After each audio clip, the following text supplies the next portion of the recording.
Quay Beats. Spaki ndinini ukangona takufara chifara botoro topasira na setiri pajana. Uya titambe watora titambe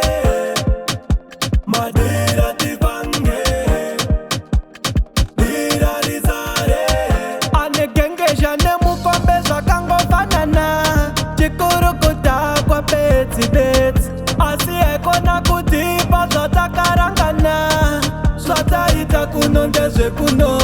vanoda kufara uye titambe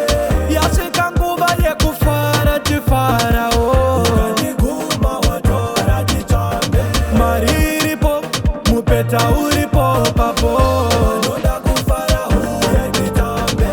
yasvika nguva yekufara tifarawo ukandiguma watora titambe mari iripo mupeta uripo papo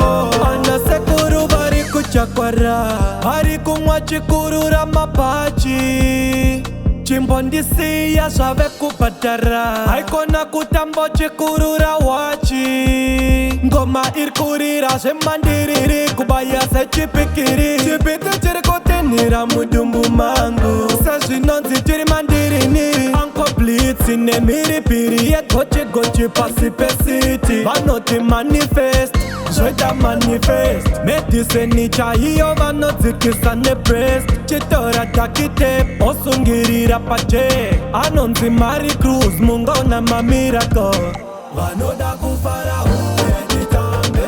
yasvika nguva yekufara tifarawo ukandiguma watora titambe mari iripo mupeta uripo papo vanoda kufara uye titambe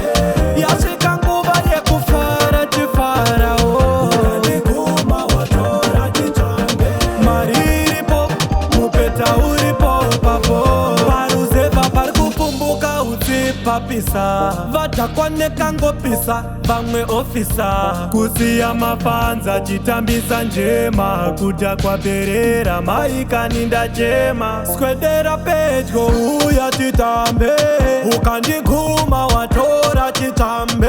ndaonavo nditi madira tivange tambula yaserera dira rizare